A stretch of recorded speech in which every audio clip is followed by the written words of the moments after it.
Peacemaker Episode 4 revealed some crucial information about the quantum unfolding chamber, and it looks like our theory was right. This door is actually a boom tube that will lead straight to the big bad of the DCU, Darkseid, and we think that we know where Peacemaker's helmet actually comes from. Welcome back, ScreenCrush. I'm Ryan Airy, and this is all of the Easter eggs, references, and little things you might have missed in Peacemaker Season 2, Episode 4. So we start off the episode in 1990 with Augie hunting with his two boys and their three glorious mullets. Seriously, they look like 1990s baseball cards. Now notice that Chris is wearing a NASCAR shirt for number 72, and while I couldn't find this exact shirt no matter how long I searched for it on the internet, I think it's probably from the legendary racer Benny Parsons, who is number 72 but retired in 1986. Augie shoots this alien, and notice how its shiny blue guts are trailing behind it. It is a horrifying scene that shows just how brutal Augie is, especially because he follows this up with a slap to Keith's face.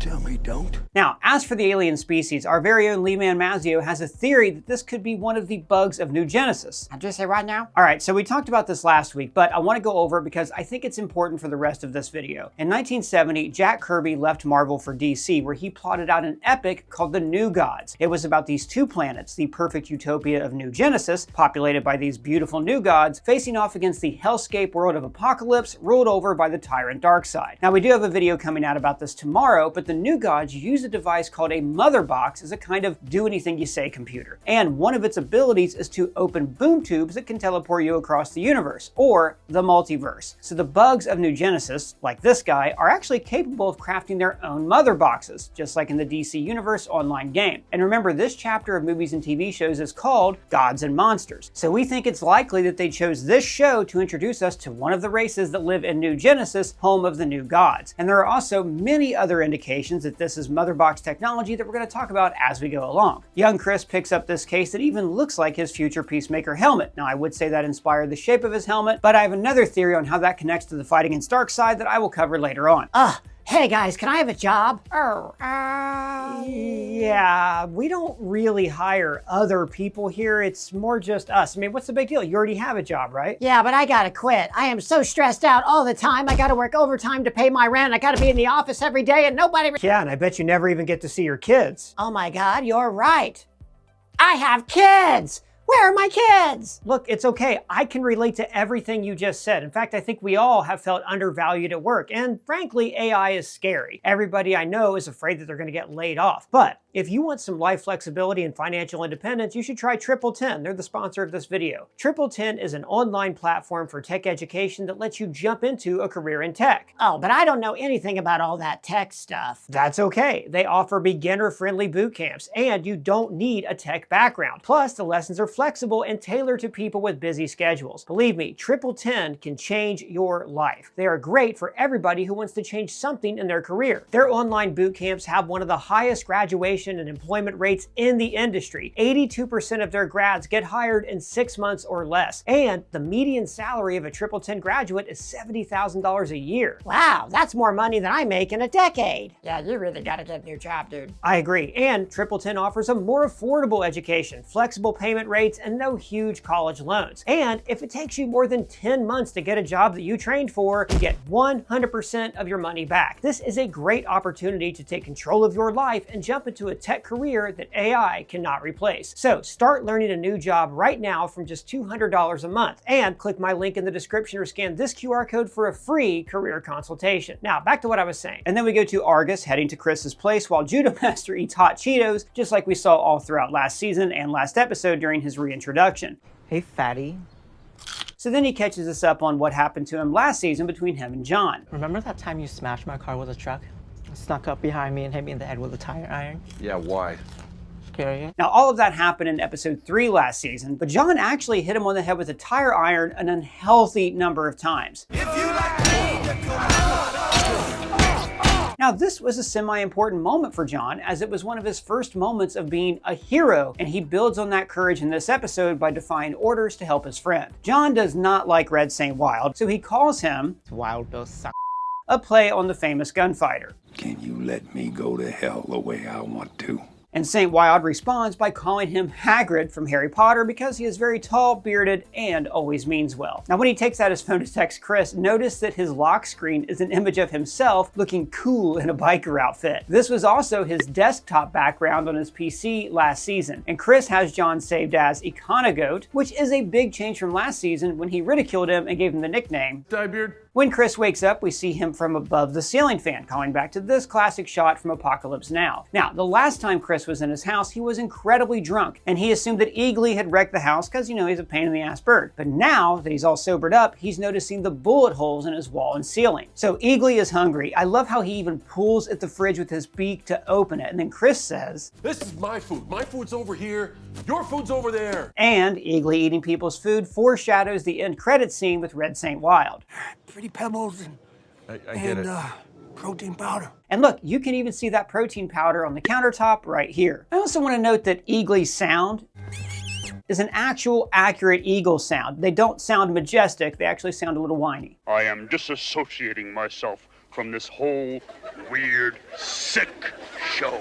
After Argus storms the house and Red St. Wild gives himself Ecolite, Peacemaker and Judo Master get a rematch of their last fight, which remember Adebayo ended last season. I was gonna win that fight. Judo Master mentions how Peacemaker Screw the world once. I won't let you do it again. referring to his takedown of the butterflies last season. Judo Master was not on Argus's side last season. Instead, he was working for the Butterfly Queen against humanity, or rather for humanity depending on your point of view. We even saw him crying over the death of the cow and the butterflies in the final episode. Meanwhile, Adebayo is excited to see her ad in Pro Soldier magazine, which seems like it's targeted for service members or to gun nuts who are on the waiting list to join Blackwater. Now notice they have a feature on grenade launchers because you can never have too much gun. So Leota's storyline is kind of happening in the background this season, but like Chris, she has disconnected herself from reality. I think last season she got pulled into this exciting life of saving the world, and now it's all that matters to her. But her wife left her because of this obsession, and yet Leota still thinks her wife is going to be proud of her. And notice Kia's last message was a string of angry emojis. And that would actually, think about that. That would take a lot of thought and care to search for each and every one of those instead of just sending one several times. And then Chris's 911 message interrupts her attempted connection to her wife, which is a perfect metaphor for why her marriage has split up to begin with. She is putting the 11th Street kids first and her wife second. Now, notice how when she picks them up, Eagly flies into the back seat, just like he did in Chris's escape from the apartment complex in episode 2 last season. After St. Wild wakes up, he calls Eagly With the primal eagle. Now, this could be a reference to the main continuity DC Comics, Earth Prime. Eagly was invented by James Gunn for the Peacemaker show, and he actually made his first appearance in comic canon, aka the Prime Universe, in DC's Saved by the Bell Reeve issue 1. Eagly also might be a kind of Prime Eagle in this universe. I mean, after all, he's extremely intelligent, and he even knows how to hug. Then St. Wild says, My third eye's been opened, son. and he's referring to the blood on his forehead making this dot. Now that is where the mystical third eye is, and it's said that opening your third eye is a way of opening yourself up to the spiritual world. It's why the Ancient One touches Strange's forehead and says, Open your eye. and it's also why Strange has a third eye at the end of Multiverse of Madness. And guys, don't forget, we are in New York for Comic-Con week for our encore live show October 10th. Ticket links are below. And guys, I am so excited to show you these new Peacemaker shirts that we made for our merch store. A biker Eagly with text that reads, "Do you really want to taste it?" We also have this thoughtful bird blindness PCA, give a hoot about bird blindness. And of course, for all you animal lovers, we have Eagly and Peacemaker as Charlie Brown and Woodstock. And also Crypto with text that reads, "Where's the dog?" Links for all of these are below. And now you can become a store member and earn rewards to get free stuff. After the Argus team comes together, Economist calls Judo Master a Bulbasaur. That's the tiny green Pokemon. Bulbasaur. Now, the fact that he knows a specific Pokemon's name explains why he was so defensive about their pronunciation a couple episodes ago. Pokemon is plural, not Pokemon. My guy wants to catch them all. On the way up to the cabin, we learned some interesting news that definitely makes me think that James Gunn is using this series to set up Darkseid. When Chris tells her that Augie did not make the portal, she says, Your dad didn't make the portal. No way. I thought he was some sort of super genius. and then the big question, So how'd he make all them helmets and stuff? It's complicated. okay, so here's the thing. In episode 4 last season, his dad says, I didn't make these things while you were in prison. These are all from before. and he even tells Adrian, I don't work with him.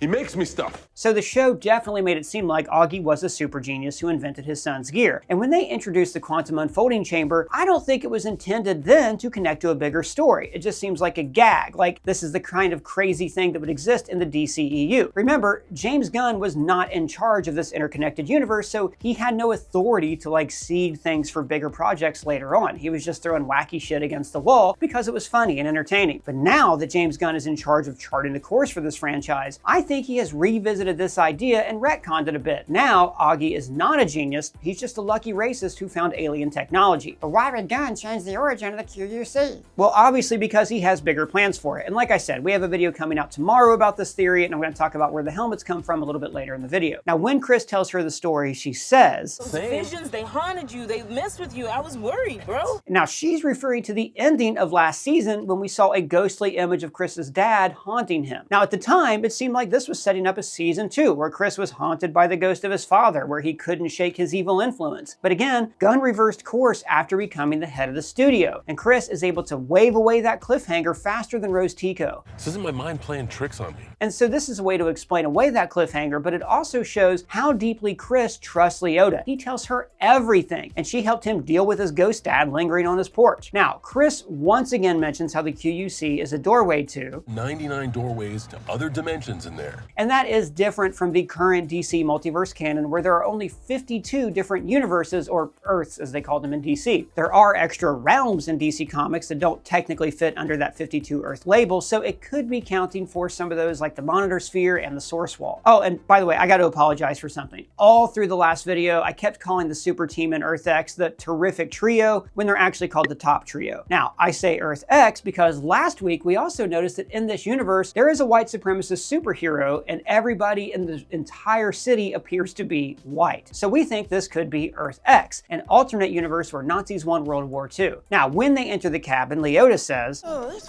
spiders everywhere. Adrian would love this. following up on his big secret from last episode. I like spiders. Back at Chris's house, we see posters on the wall for Def Leppard, Kiss, and Lita Ford, as we learn something crucial about Economos' past. Didn't you hack into the CIA when you were 14? I did. That's how I got recruited. Yeah. So, knowing that John Economos has been a spook since he was in middle school explains his stunted emotional growth. Like he was essentially taken away from his peer group and placed in rooms with grown men and women who were sending people off to their deaths. That would mess up any kid and make them antisocial, just like Economos. Now, when Chris moves the doorway, the portal looks a lot like the layout of the DC Comics multiverse, with the oval-like shape in the center and several smaller circles around the edges. Then it pulls in everything like a vacuum, just like boom tubes in the comics. But the way it sucks in objects before releasing a burst of energy is also similar to the black hole at the bottom of Luthor's pocket dimension in Superman. And remember, that black hole was being fed with something called an anti-proton river, which we speculated at the time could connect to Darkseid's anti-life equation. So this is a mathematical formula that Darkseid is searching for that, long story short, would essentially allow him to rule the universe. And then we go to Rick Flag's office where we see a photo of him with his son. Now notice that we see Flag once again wearing a yellow shirt, just like in the Suicide Squad and like we saw on Earth X, calling back to his signature yellow shirt that he always wore in the comics. And the beer is also a callback to Superman. If you look close, you can see that it was brewed by your mom. And this is intercut to Harcourt fighting a guy in a bar alley next to a prominently placed bottle of Bud Light. Believe me, I get it. Sponsors pay the bills. But is a back alley brawl really the right way to showcase your beer sponsor? So Harcourt is once again taking out aggression on a lowlife, just like she did earlier this season, except now she's smarter and takes them on one at a time. I also want to point out this slow motion shot of the teeth getting knocked out of this guy's head, which calls back to the same effect that James Gunn used in Superman. In her apartment, when Flag goes to see her, we see jump rope routines posted behind her, showing how all she has in life are her friends and her workouts. And notice these are posted next to this photo of the 11th Street Kids, which she took after their first successful mission last season. But also, she has no TV, but she does still have a speed bag, further showing us how she is taking refuge in violence as her life spins out of control. So Rick casually mentions, Yeah, I broke my back.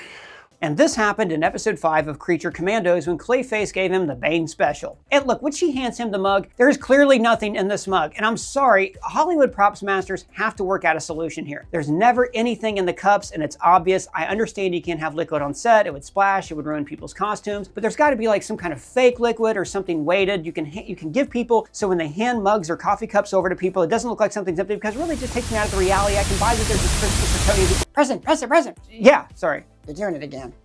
Sorry. Okay, never mind. After Harcourt tells him that Chris only killed Flag on Waller's orders, he pushes back. Yet me and Apokolips, Daniel, and Ricky and Corto Maltese, we all defied Waller's orders when she went too far. So this actually makes him a bit of a hypocrite. He brings up that his son Ricky and Harcourt defied Waller and Corto Maltese, as we saw in the Suicide Squad. Flag tried to expose Project Starfish while Harcourt and the others defended the people of Corto Maltese from Star the Conqueror after taking out Waller. The creature is headed to Calle Principal. Avoid Avenida Medrano. There's a swarm of infected. Fine, that's justified. But he also mentions that he defied Waller's orders in Pecolistan. So this is the plot of Creature Commando Season 1, which if you haven't seen it, you really should. It's great. In that season, the team was originally assigned to protect the Princess of Pecolistan, Alana Rostovic. But then Amanda Waller saw a vision of her becoming an evil dictator and destroying the world, so she ordered Flag to kill Alana. But Flag had gotten to know the princess pretty well.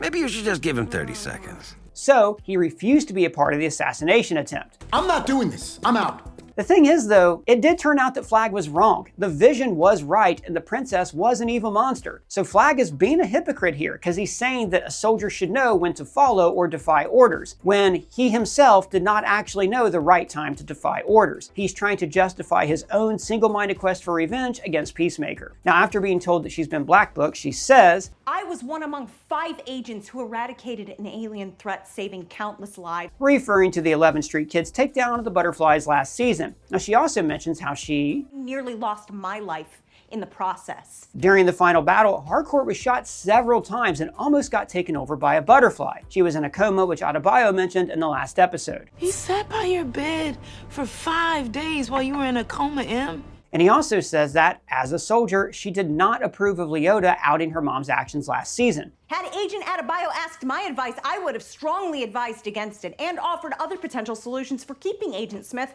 out of prison. So it's interesting that Waller took revenge against Harcourt for this, but she didn't retaliate after Harcourt and the others literally knocked her out in the Suicide Squad. I guess the difference is what Leota did to her mom was personal because it was between a mother and a daughter. And like Rick Flag says, she didn't want to punish her daughter, so she had to blame someone. And this goes back to Leota, who I think is still reeling from what she did last season. I think she feels tremendous guilt over hurting her mom. So she's trying to fill this soldier role that her mom wanted her to do. Hence why she wore rose-colored glasses about Pro Soldier magazine. Now I'm just waiting for the calls to start rolling in. And then Chris breaks the bad news. There's just a scam rag for psychos. And all the guys that read it, they're not hiring anybody. They're just watching the game show network, collecting their urine in jars. They also mention posting on Reddit threads, which sure can be a toxic place. So why not come over to the ScreenCrush Discord? It's free, I'm on there, and it's like the internet before the internet turned really, really bad. Then Leota tries to explain to him that Harcourt in the other universe is a different person. Now, we pointed out that Gunn did explore this idea in Guardians of the Galaxy 3 when Peter fell in love with the Gamora from another universe. You know, I'm still not who you want me to be. I know. But who you are ain't so bad. But at least that Gamora was at least similar to the original. This Harcourt is nothing like the DCU Milia. She is the ideal woman that Chris would want her to be, and I'm pretty sure that she's going to turn out to be a Nazi. Now, Adebayo calls this alt-universe. Twilight Zone shit! And there is a Twilight Zone episode called Mirror Image, which deals with doppelgangers who can only survive in one universe by killing that universe's version of themselves. Exactly what Chris did to his alt-universe self. And there's also an episode called The Parallel, where an astronaut slips into a parallel universe where everything is just slightly off, similar to this other Earth, which again is probably ruled by Nazis. Oh boy. Nazis. And I think this is going to be a huge reveal for Chris. He thinks that this other universe is perfect and new and his universe is bad. His universe is filled with weirdos and losers after all. But James Gunn has a continuing theme in his work of embracing the outcast, and that's the lesson that Chris is going to learn. His friends may be nerdy, violent psychopaths with mother issues, but at least they're not Nazis. They will be dispatched of in short order. Seriously, if that Earth X theory is right, they have to take G.I. Robot to that universe so he can have the time of his life. It's been oh so long since G.I. Robot has sent Nazis back to hell. Peacemaker texts Harcourt to meet up at Cooperberg Park, which is named after the writer Paul Cooperberg of Charlton Comics and DC Comics. So he wrote for Superman, Peacemaker, Vigilante, and a lot more characters in the 1985 weekly comic Comics Cavalcade. And then, oh God, this is weird, Red St. Cloud does his cultural appropriation dance. And guys, even though this shot was in the trailer, I was shocked that he actually does have spiritual ties to nature that allowed him to track eagly. So the closing song, and the only needle drop in this episode, is A Shot at Redemption by the Swedish rock band Heat. The song title is exactly how Chris sees this alternate universe. He feels like he's messed up any chance of being a real hero in his universe, and that his only shot at redemption lies in that alt universe. But the lyrics of the song delve into what's really going on. When you fight for freedom, there's no tomorrow. It's time for you to pay for your crime. His shot at redemption was a crime in another universe where he killed himself, and there is no actual prospects of a tomorrow for this version of Chris, but it's just a facade that he has allowed himself to believe in. Now, like I said, we are sticking to our guns that this series is building toward an overall plot of Darkseid invading Earth, and that goes back to the crux of James Gunn's Gods vs. Monsters theme. But I thought it was interesting how Peacemaker waved away that helmet question earlier. So that's weird, right? And then I thought, his helmet does look like the helmet of Orion. So Orion is the son of Darkseid, who was raised on New Genesis. He wears this special helmet that suppresses his rage and his darker tendencies that he inherited from his dad. So if James Gunn really wants to connect Peacemaker to the DCU, then maybe Augie found these helmets in the QUC and they actually belong to Orion. And this is where I want to throw out a minor criticism of this show. This show is billed as the follow-up to Superman, a family-friendly all-age adventure story that features a cute dog prominently in its marketing. And the first episode of this season has a graphic orgy, and we're also being told that this show is setting up the movie Man of Tomorrow, which is the Superman sequel. Look, guys, Won't somebody please think of the children? I'm glad the DCU is able to tell different stories, like the darker horror-themed stories like Clayface and Swamp Thing, but expecting fans to follow a through line through these different shows might be asking a bit too much, and I don't want kids to get confused and watch this series because it features a really bright, colorful hero. And I really don't want to see this universe get tied down into everything having a consistent tone, like the MCU, because after a while, that just begins to feel stale. However, I do have faith in what they're doing because every project in the DCU has really taken pains to put character ahead of universe building. This show is built on people overcoming trauma, and that is why it works. But did you think the episode worked? Do you think that maybe it's a little bit too graphic for the DCU? Let me know your thoughts down in the comments below, or you can at me on Blue Sky, Twitter, Threads, or on our free-to-join Discord server. And if it's your first time here, please subscribe, smash that bell for alerts. For ScreenCrush, I'm Ryan Airy.